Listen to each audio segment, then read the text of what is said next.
ഉമ്മൻചാണ്ടിയുടെ ഏറ്റവും വിശ്വസ്തനായ ഒരു KPCC ഭാരവാഹിയാണ് ഇതിന്റെ ഇടനിലക്കാരൻ. ഇനി സാർ ഇതിനകത്ത് അഴിമതി ഉണ്ടോ ഇല്ലയോ, ഇതാണല്ലോ വിഷയം. TP സെൻകുമാർ വിജിലൻസ് ഡയറക്ടർ കൊടുത്ത കത്തിന്റെ പകർപ്പെന്റെയിലുണ്ട്. അതിനകത്ത് അദ്ദേഹം എന്താ പറഞ്ഞിരിക്കുന്നത്?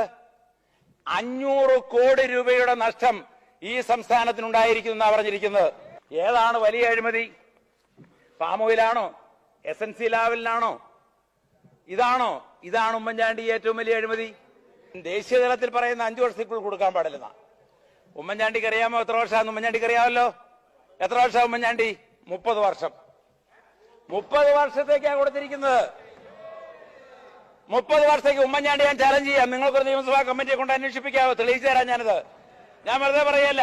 ഉമ്മൻചാണ്ടി 350 പ്ലേസുകളിൽ ഇത്തരം സൈൻ ബോർഡ് സ്ഥാപിച്ചാൽ ആ 7 ലക്ഷം വെച്ച് നോക്കിയാൽ 735 കോടി രൂപയുടെ തിരിമറിയാണ് ഉമ്മൻചാണ്ടി നടന്നിരിക്കുന്നത്.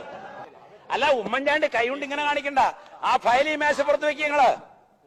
ഞാൻ എഴുതി തന്നിട്ടില്ല, ഫയൽ വെക്കും നിങ്ങള്. ഉമ്മൻചാണ്ടിക്ക് ഒരു ഒറ്റ ബോർഡ് മാറ്റാൻ പറ്റുമോ? പ്ലീസ്, ഒറ്റ ബോർഡ്. ഉമ്മൻചാണ്ടി വിറയ്ക്കും, അടിമുടി ഉമ്മൻചാണ്ടി വിറയ്ക്കും. കാരണം കൈക്കൂലി നിങ്ങളുടെ കയ്യിലുണ്ട്.